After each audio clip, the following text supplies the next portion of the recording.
Daniel capítulo 1. Nós vamos ler os primeiros 2 versículos.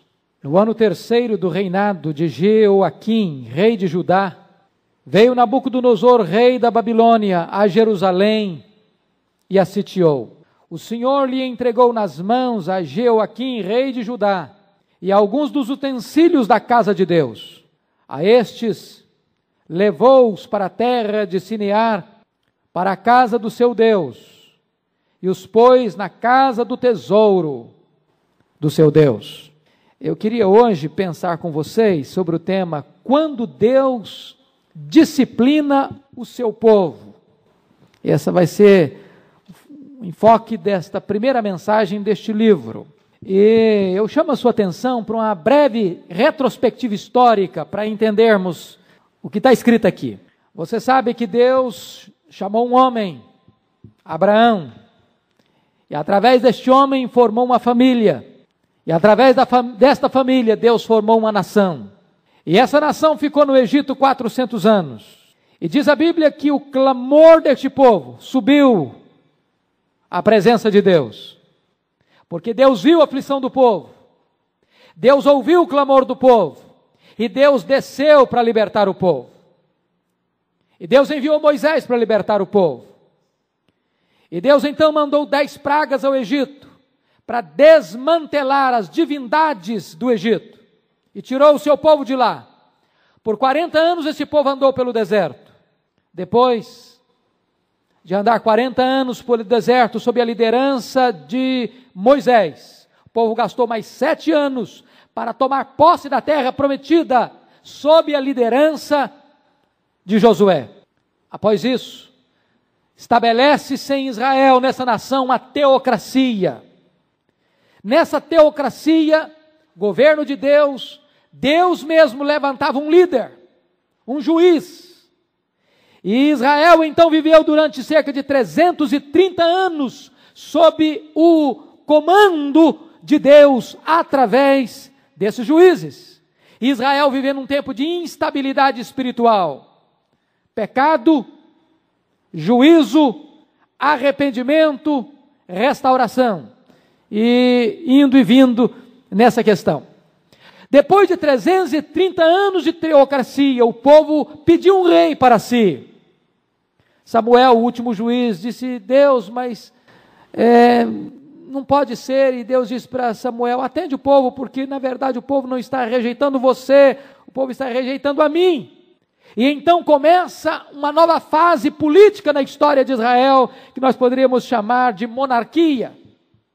A teocracia muda para monarquia, o governo de um rei. E nós tivemos 3 reis no governo da monarquia unificada: Saul, Davi e Salomão, cada um deles reinando 40 anos. Com a morte de Salomão, no ano 931 a.C., seu filho Roboão, não revelando sabedoria e perspicácia para governar, o reino é dividido. E 10 nações seguem a liderança de Jeroboão I, formando o que se chama de Reino do Norte, cuja capital mais tarde vai ser Samaria. E essas 10 tribos do norte vão formar aquilo que nós chamamos de Israel ou Efraim. Neste Reino do Norte tivemos 19 reis em 8 dinastias. Dinastia é o governo de uma família. Então, no Reino do Norte tivemos 19 reis com 8 dinastias diferentes. E desses 19 reis não houve um sequer que andasse com Deus. Todos eles foram homens ímpios. Apesar de Deus alertar através dos seus profetas, o povo não ouviu a voz de Deus. E então em 722, Deus mandou a Síria, que levou este povo para o cativeiro e nunca mais de lá voltou. Essas 10 tribos se dispersaram por lá. Os que ficaram na terra foram misturados com outros povos por uma política de Sargão II, vindo a formar o que nós chamamos de povo samaritano.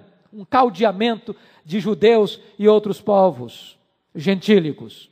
As 2 tribos do sul, Benjamim e Judá, seguem a linha davídica e só tem uma dinastia. Por quê? Porque através dessa tribo do sul, ou deste reino do sul, é que deveria se cumprir a profecia do Messias. portanto não podia ter outra dinastia. Aconteceram tentativas para que essa dinastia fosse interrompida, mas se interrompesse, frustraria os propósitos de Deus, e os propósitos de Deus não podem ser frustrados. Nessa dinastia, neste reinado do sul, nós tivemos 20 reis, alguns piedosos, outros não.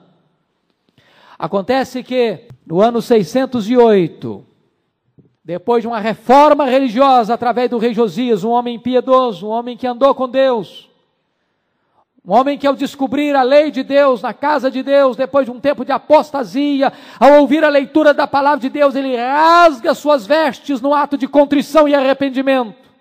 Mas um homem que politicamente comete um equívoco, porque estava existindo uma grande batalha entre a Síria e Egito, disputando a hegemonia do mundo.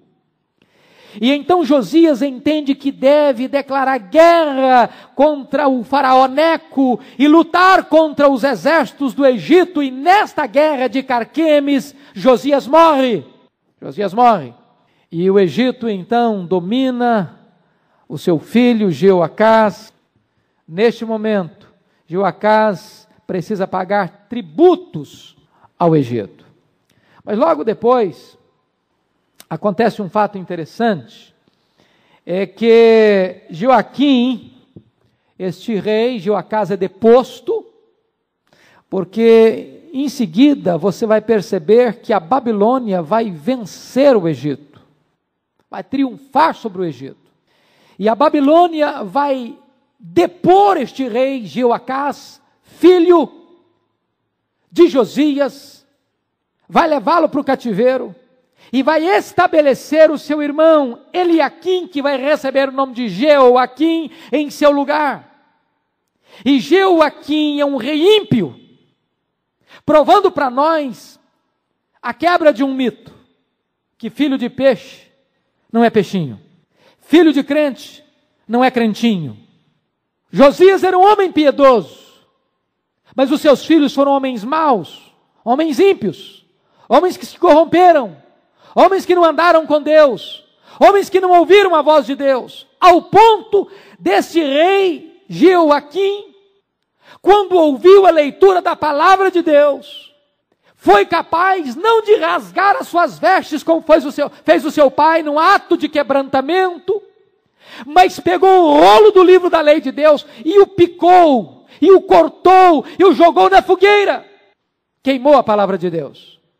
Se não bastasse isso, ele mandou prender o profeta, que mandara esta mensagem para ele. Doutra feita, este mesmo rei, ao ouvir a pregação de um outro profeta, o profeta Urias, pelo fato do profeta não estar profetizando de acordo com o querer e as conveniências dele, ele perseguiu esse profeta, o profeta fugiu para o Egito, ele mandou prender esse profeta no Egito, o trouxe de volta e o matou. Este era um homem, filho de um homem piedoso, como o rei Josias. Mas, queridos irmãos, nós precisamos observar um detalhe, então. O que acontece?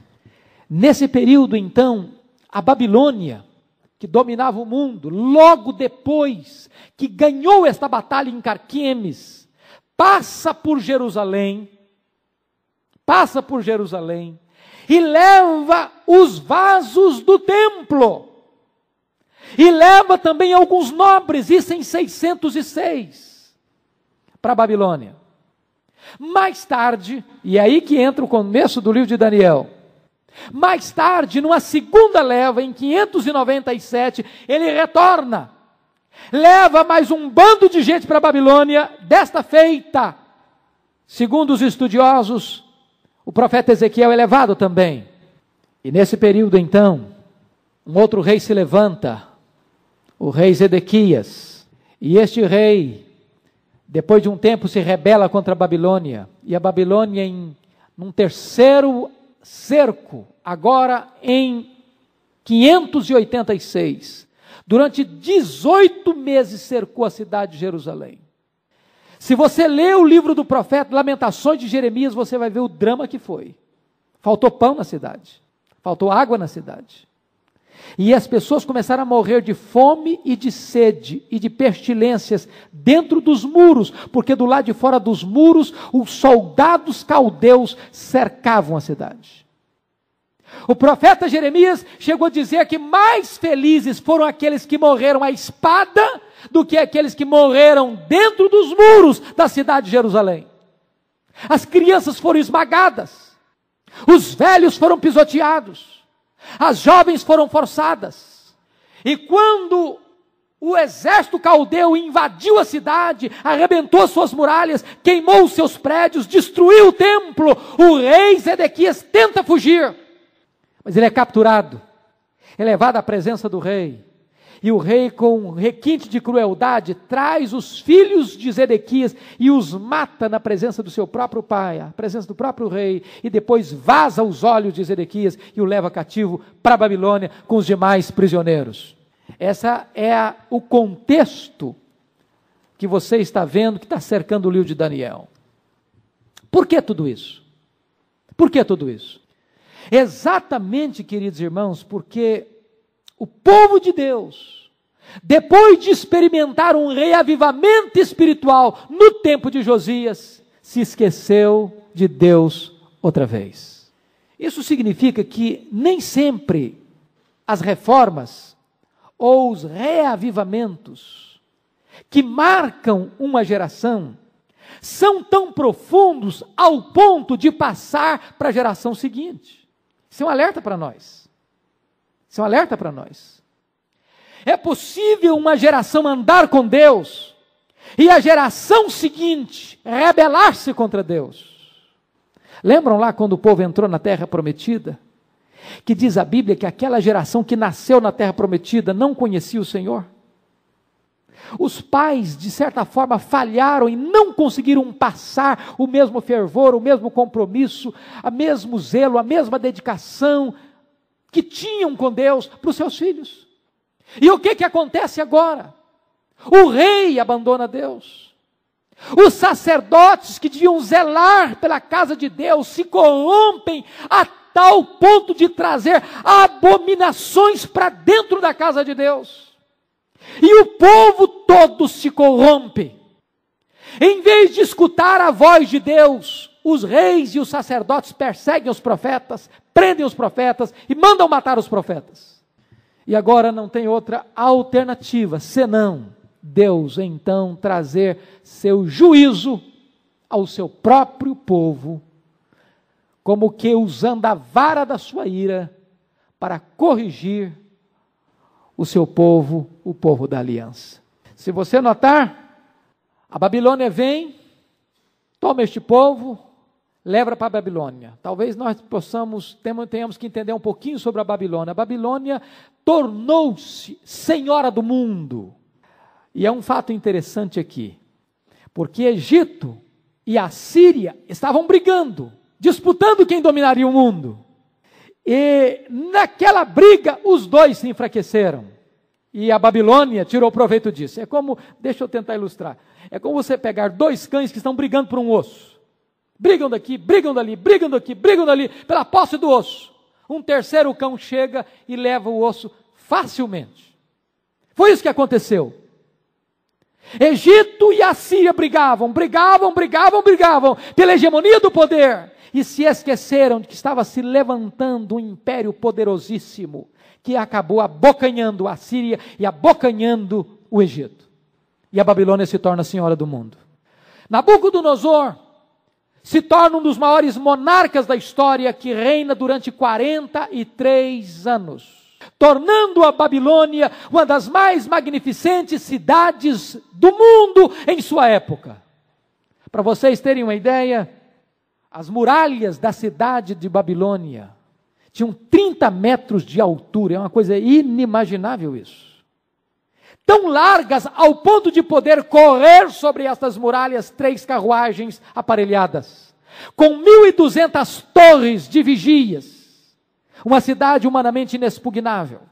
Nabucodonosor embelezou e enriqueceu essa cidade a tal ponto de que uma das 7 maravilhas do mundo antigo estava lá, os jardins suspenso da Babilônia. Nos grandes prédios e edifícios, Nabucodonosor, para atender às suas mulheres, construía aqueles jardins belíssimos, suspensos, que tornaram-se famosos no mundo inteiro.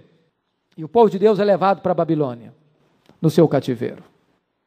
Dito isto, irmãos, eu gostaria então de nós tirarmos desse texto, desses 2 versos, algumas lições práticas para nós hoje. Primeiro, Deus disciplina o seu povo quando o seu povo deixa de obedecer a palavra de Deus. Você e eu sabemos disso. Obediência gera bênção, desobediência gera maldição. Isso é uma lei de Deus, ela não muda. Passa geração, entra geração, esse princípio há de permanecer.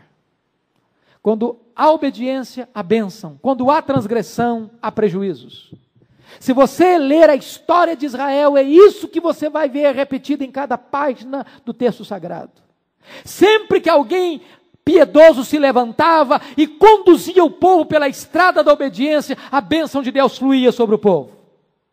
Sempre que um homem mau se levantava e desviava o povo do caminho de Deus, da palavra de Deus, o juízo de Deus vinha, a disciplina de Deus vinha, o castigo do céu acontecia e o povo gemia e sofria amargamente. Não é diferente hoje. Não é diferente hoje. Nós podemos escolher. E Deus ainda propõe para nós 2 caminhos.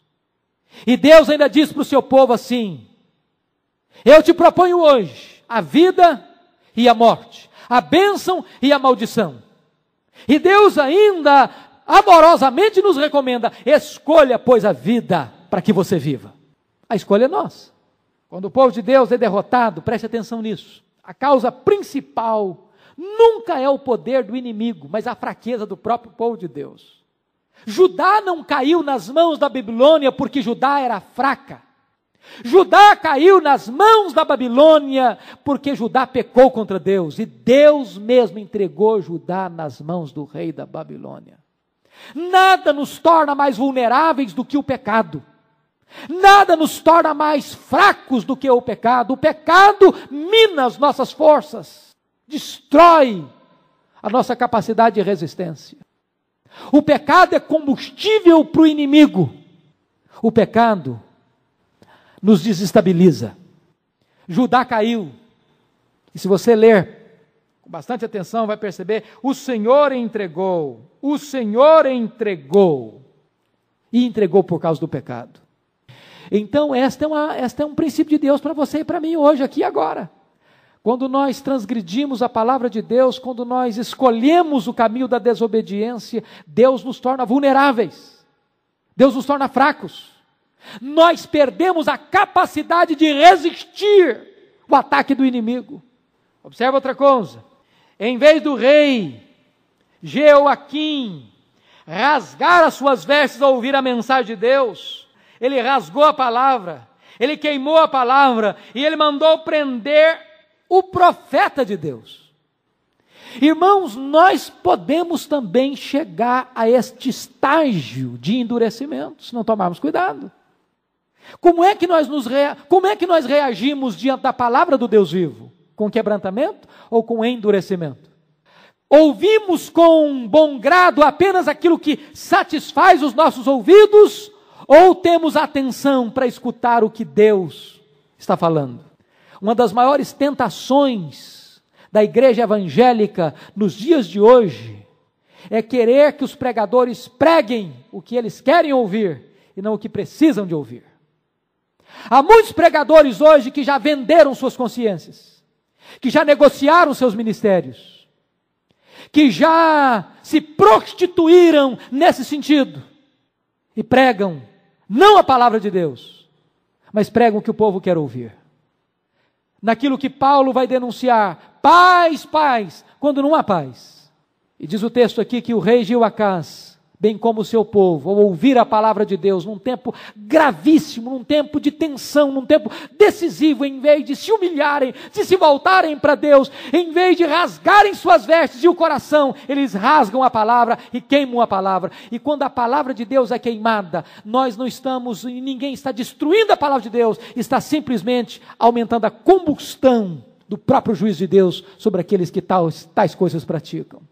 Vejam ainda, a certeza do cumprimento das promessas de Deus sobre a desobediência deveria levar o povo de Deus ao arrependimento. O povo de Judá conhecia Deus, conhecia a palavra de Deus, conhecia os juízos de Deus, conhecia os muitos momentos da visitação de Deus sobre a nação, em juízo, em disciplina.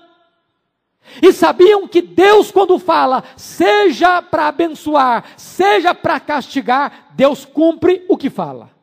É tolice nossa achar que Deus vai ferir a sua aliança, que Deus vai encolher o seu braço e não vai cumprir o que promete, seja para abençoar, seja para castigar. Mas mais do que isso, irmãos, a hediondez do pecado, aos olhos de Deus, deveria levar o povo ao arrependimento. Se olharmos bem, foi o pecado que trouxe a destruição de Jerusalém. Foi o pecado que trouxe a destruição do templo. Foi o pecado que levou as famílias a serem arrebentadas. Foi o pecado que levou os vasos do templo sagrados de Deus serem levados para um templo pagão. Foi o pecado que trouxe toda a tragédia sobre a nação. E não é diferente hoje. Então essa é a primeira mensagem que eu gostaria que nós observássemos. Deus disciplina o seu povo quando o seu povo deixa de ouvir e obedecer a sua palavra. Segunda coisa, segunda lição prática. Deus disciplina o seu povo quando este povo substitui a obediência à palavra de Deus por uma fé mística ou por uma confiança no braço da carne. Eu vou explicar. Por que é que Judá foi levada para o cativeiro? Leia o livro do profeta Jeremias para vocês entenderem. Sabe o que estava acontecendo? O entendimento do povo era o seguinte: enquanto o templo estiver erigido em Jerusalém, enquanto nós tivermos sacerdotes ministrando, enquanto nós tivermos sacrifícios acontecendo, enquanto nós estivermos nos reunindo no templo, enquanto as cerimônias estiverem acontecendo, enquanto o incenso estiver sendo queimado, enquanto nós estivermos celebrando o culto a Deus no templo de Jerusalém, nada pode nos acontecer. Lá no capítulo 6, ele chegava a dizer: templo do Senhor, templo do Senhor, templo do Senhor é este. Só para continuarem na prática de seus pecados. O que significa isso? Eles estavam confiando na religiosidade, no templo, na liturgia, nos sacrifícios, no serviço que eles prestavam, e não no próprio Deus. Meus irmãos, há uma linha tênue, muitas vezes, que separa a religiosidade humana do relacionamento pessoal com o Deus vivo. Às vezes podemos ser zelosos da religião e perdermos de vista completamente o nosso relacionamento pessoal com o Deus vivo. O Senhor Jesus ilustrou isso na igreja de Éfeso. Que igreja preciosa! Que igreja fiel à palavra, que igreja fiel à doutrina, mas que igreja que perdeu o seu encanto pelo noivo da igreja, o Senhor Jesus Cristo. É possível, querido, que você seja um crente, zeloso da sua fé, da sua doutrina, da sua religião, da sua denominação, do arcabouço teológico que você um dia abraçou e creu. Mas é possível você manter tudo isso e ainda assim não ter intimidade com Deus e confiar nessas coisas, sem estar relacionando-se pessoalmente com o Deus vivo. Eu quero dizer uma coisa para você: Deus não tolera pecado, nem no mundo, nem muito menos dentro da sua própria casa. Deus não tolera. Eles estavam confiando no templo só para permanecerem em seus pecados. Segunda coisa: quando os verdadeiros tesouros espirituais são perdidos em nossa vida, a perda dos tesouros materiais vem como sinal da disciplina de Deus. Eles estavam encantados com os tesouros do templo. Que templo bonito, que templo luxuoso, que templo maravilhoso, que objetos sagrados tão lindos nós temos. E eles se encantavam e eles confiavam nessas coisas, mas eles perderam o maior de todos os objetos sagrados que eles deviam guardar com todo o carinho, que era o relacionamento deles com Deus. Às vezes nós temos mais zelo de coisas do que zelo com o nosso relacionamento com Deus. E porque eles perderam o maior tesouro, que é o tesouro espiritual, então Deus permitiu e até mesmo entregou os vasos do templo nas mãos do inimigo, para que aquela fé mística e falsa que eles possuíam no templo e nas coisas do templo, para que eles então pudessem entender que tinham que colocar a confiança deles não no templo, mas no Deus que habita no templo, o Deus vivo. Preste atenção em outra coisa. Mesmo quando o inimigo está sendo uma vara da ira de Deus para castigar o povo de Deus, é Deus quem está no controle. Eu gosto muito de olhar isso. É Deus quem está no controle. Foi Deus quem trouxe os caldeus. Foi Deus que entregou o rei nas mãos de Nabucodonosor. Foi Deus que entregou os vasos do templo nas mãos de Nabucodonosor. Preste atenção que Deus é soberano e até os ímpios estão a serviço de Deus, sabendo eles ou não. Nós precisamos ter uma visão muito clara da soberania de Deus na história. Quando você compreende que Deus é Senhor da história, que Ele está no trono, que Ele dirige as nações, que Ele levanta reis, que Ele depõe reis, que Ele levanta impérios e abate impérios, que Ele levanta reinos e abate reinos, que Ele levanta nações e abate nações, você começa a perceber que nada foge ao controle do Deus soberano que está assentado no trono. O Senhor lhe entregou nas mãos. Nos diz o verso 2, tudo foi obra de Deus. Nabucodonosor era apenas, tão somente, uma vara da ira de Deus, para Deus disciplinar o seu povo. Lá em Jeremias 25, 9, Deus chama Nabucodonosor, um homem ímpio, de meu servo. Meu servo. Por que era servo de Deus? Não era servo no sentido de que nós o somos. Não era servo porque ele olhava para Deus e o obedecia, tinha prazer em comunhão, na comunhão com Deus. Ele nem sabia que era servo. Ele era servo porque, embora ele fosse o rei que dominava quase o mundo inteiro, ele estava debaixo do controle do governo do Deus vivo. O trono de Nabucodonosor estava debaixo do trono do Deus vivo. Nabucodonosor estava sendo usado por Deus para cumprir os propósitos de Deus, para que a soberania de Deus se estabelecesse na história do seu próprio povo. Agora, preste atenção nesse outro detalhe. Quando o povo de Deus deixa de confiar em Deus para confiar no braço da carne, daí pode vir a sua própria ruína. Sabe o que aconteceu? Para fugir do domínio egípcio, Judá fez aliança com a própria Babilônia. Se você ler a Bíblia, e você já leu certamente, você sempre vê que Deus reprovou Israel toda vez que Israel deixou de confiar em Deus para fazer uma aliança tentando se segurar. Esse problema não é só do povo, não, é meu e seu. Nós temos essa tendência. Nós temos dificuldade às vezes de crer no Deus que nós não vemos. Nós queremos buscar algum refúgio para nós que nós podemos agarrar, pegar, tocar. É por isso que nós confiamos que o dinheiro é que vai trazer a solução. É por isso que nós achamos que o nosso destino vai depender do presidente, ou do prefeito, ou do ministro, ou da canetada daquele que tem o poder na mão. É por isso que às vezes nós negociamos, transigimos. É por isso que às vezes nós acreditamos que, na verdade, a história está nas mãos de homens. E então nós entramos em negócios e acordos para nos garantir e nos assegurar. E o que aconteceu com Judá?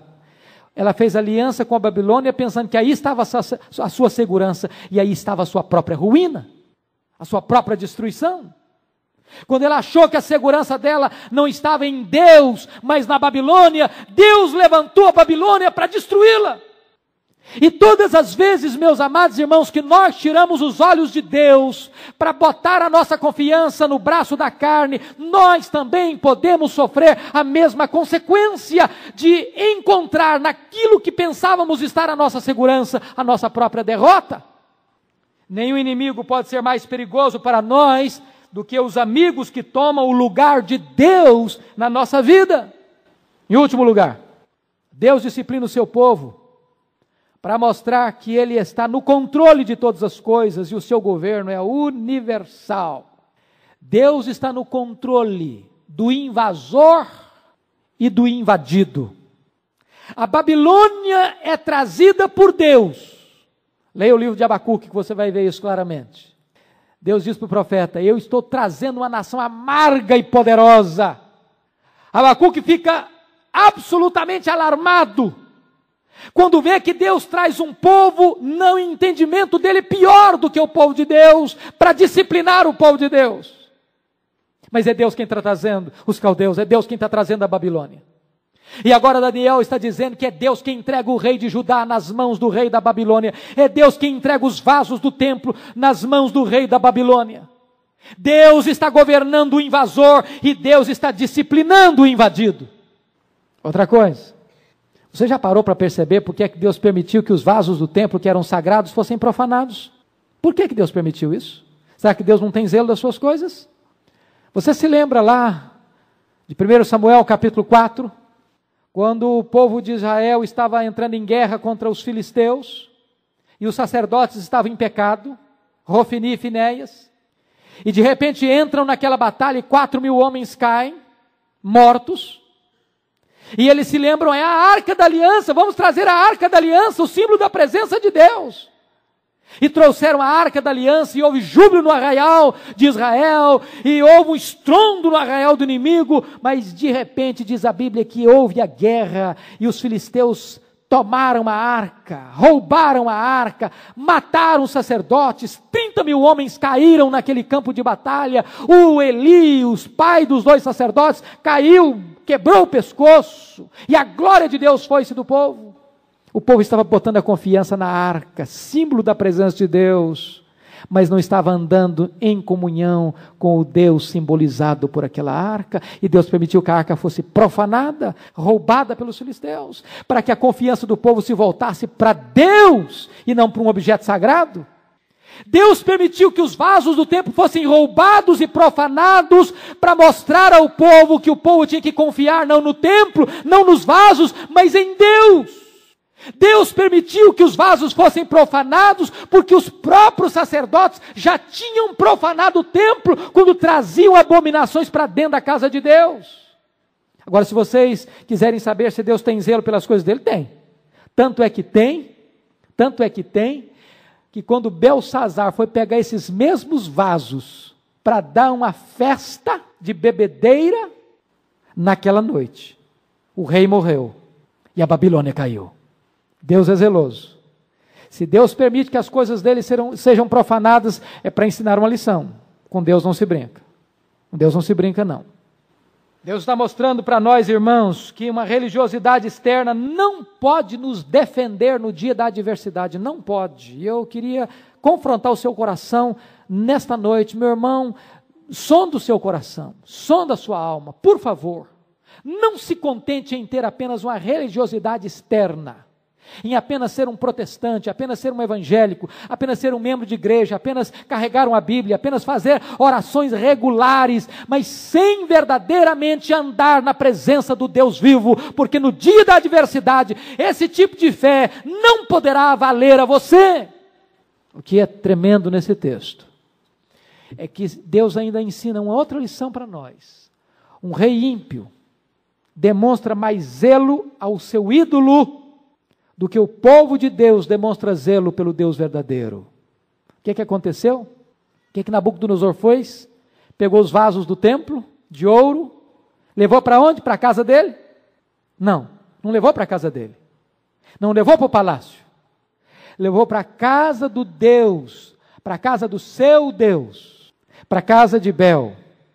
Significando o seguinte, ele estava passando a seguinte imagem, a seguinte mensagem: ele estava honrando o seu ídolo, ele estava honrando o seu Deus, ele estava reconhecendo que a vitória que ele estava tendo era proveniente do seu Deus, no que ele estava errado, obviamente. Mas muitas vezes, os ímpios são mais zelosos na adoração dos seus ídolos, do que o povo de Deus é zeloso em servir ao Deus vivo e verdadeiro. E eu queria então concluir esta palavra inicial, e desculpem-me, mas é uma palavra pesada logo no início, porque não podia ser diferente. Eu não estou aqui com o compromisso de agradar-lhes os ouvidos, mas de expor-lhes a palavra de Deus. E esta palavra inicial começa com a palavra de juízo. A partir de agora você vai ver como Deus levanta alguém especial nesse meio, para ser modelo para nós. Mas eu queria, de forma prática, então, deixar 5 lições para você. Primeiro, 5 lições práticas, na conclusão. O cálice da ira de Deus, um dia, vai transbordar. A paciência de Deus, um dia, tem o seu limite. Esse mesmo Deus que parece, na linguagem do Salmo 73, que está dormindo, um dia ele vai acordar. As coisas parecem calmas, tranquilas. Parece que o moinho de Deus está moendo devagar demais. Mas eu posso lhe dizer que o moinho de Deus moe devagar, mas também moe muito fino. A ira de Deus um dia transborda. E foi isso que aconteceu com Judá. Chegou um dia que Deus disse, basta, chega. E Deus entregou a cidade santa nas mãos do inimigo, o templo sagrado nas mãos do inimigo, os vasos sagrados nas mãos do inimigo, o seu próprio povo, o povo da aliança, nas mãos do inimigo, e usou este inimigo para ser chicote da sua ira contra o seu próprio povo. Segunda lição prática, o pecado não compensa. O pecado não compensa. Aqueles que vivem na prática do pecado um dia serão apanhados. Ninguém pode escapar. A Bíblia diz, louco é aquele que zomba do pecado. Louco. Será apanhado pelas próprias cordas do seu pecado. Terceiro, uma religião apenas de fachada não pode nos ajudar no dia da calamidade. Confiar no templo não é suficiente. Você precisa confiar no Deus vivo. Quarto, o amor de Deus é visto até mesmo na sua amarga disciplina. Isso é maravilhoso. Sabe por que Deus mandou o seu povo para a Babilônia? Foi porque Deus é amor. O povo de Judá, durante séculos e séculos, viveu prisioneiro da idolatria dos povos gentílicos à sua volta. Deus ofereceu àquele povo um caminho de obediência, o povo não ouviu. Então Deus usou um remédio amargo, para que esse povo fosse curado de vez da idolatria. E quando aquele povo, depois de 70 anos de amargo cativeiro retorna, esse povo está curado da idolatria. Quando Deus manda disciplina, não é porque quer destruir seus filhos, é porque Ele quer restaurar os seus filhos. A disciplina é ato de amor, ainda que a disciplina doa. Último lugar, Deus é soberano, e seu trono dirige até mesmo as nações ímpias, para que elas cumpram os propósitos soberanos de Deus. A Babilônia estava nas mãos de Deus. Nabucodonosor era servo de Deus. A história pertence a Deus. É Deus quem está no trono. É Deus quem dirige a história. É Deus quem dirige a igreja. É Deus quem dirige a sua vida. Isso é maravilhoso saber. É maravilhoso descansar nessa soberania divina. Nesse contexto, queridos, nesse contexto é que Deus então levanta Daniel. E Daniel passa por essas tempestades todas, ainda um adolescente, vitoriosamente. E há um segredo na vida deste adolescente, deste moço. Por que é que Daniel permanece firme diante do seu Deus, sem vacilar, sem transigir, sem se corromper? Existem 2 segredos apenas na vida desse moço, que você e eu, se foi criado na igreja desde o berço, aprendeu desde a classe de hall de berços. Nós às vezes achamos que as coisas de Deus são complicadas, que você tem que ter uma experiência mística com Deus, para você aprender a andar com Deus. Não, queridos, o segredo de Daniel era tão simples, que as crianças da nossa igreja, certamente todas já ouviram. Sabe qual é o segredo de Daniel? Daniel era um moço que andou com Deus, porque Daniel em todos os momentos buscava Deus em oração. Segundo, Daniel foi capaz de manter-se firme, porque Daniel sempre estava com a palavra de Deus aberta, examinando as Escrituras. 2 coisas simples, Bíblia e oração. Nada de místico, nada de espetacular. Eu quero lhe dizer que também vivemos em turbulências, dias difíceis. A única maneira de você ser um crente que faça diferença na história e seja um modelo de piedade num mar de corrupção, é se você for um crente comprometido em oração e em examinar a palavra de Deus. Um crente que não seja dedicado ao estudo da palavra e que não tenha vida de oração, ele naufraga neste mar revolto que está bramindo à sua volta. Que Deus nos ajude a olhar para este livro e tirar as lições dele. Eu quero encorajar você, em nome de Jesus, a caminhar conosco durante esses estudos de Daniel. Com a graça de Deus, estaremos terminando no dia 8 de dezembro. E eu queria até fazer um apelo a você que está aqui hoje. Quarta-feira que vem, o estudo tem tudo a ver com a juventude. Para mim não tem texto mais importante da Bíblia para a juventude do século 21 que o capítulo 1 de Daniel. E eu queria desafiar você, em nome de Jesus, a orar pela juventude da igreja. Eu sei que tem muita gente estudando e tem muita gente trabalhando, mas tem muita gente também que poderia estar aqui conosco, que pode estar quarta-feira, eu espero em Deus que esteja. Então nos ajude a trazer a juventude da igreja quarta-feira. Os nossos adolescentes, os nossos jovens, os nossos juniores. Convide seu filho, convide sua filha, convide alguém que venha com você. E a nossa expectativa é de que ao examinarmos a vida de Daniel e dos seus amigos, Deus possa fazer algo novo na nossa vida, na nossa juventude, e algo maravilhoso possa acontecer na vida desta igreja como consequência do estudo deste preciosíssimo livro de Daniel. Deus nos abençoe, em nome de Jesus. Vamos ficar em pé, queridos. Vamos orar. Interceder pela igreja. Eu sei que a Bíblia nos informa sobre isso. Muito pode, por sua eficácia, a súplica dos justos. O nosso Deus é o Deus que ouve as orações. É o Deus que responde o clamor dos aflitos.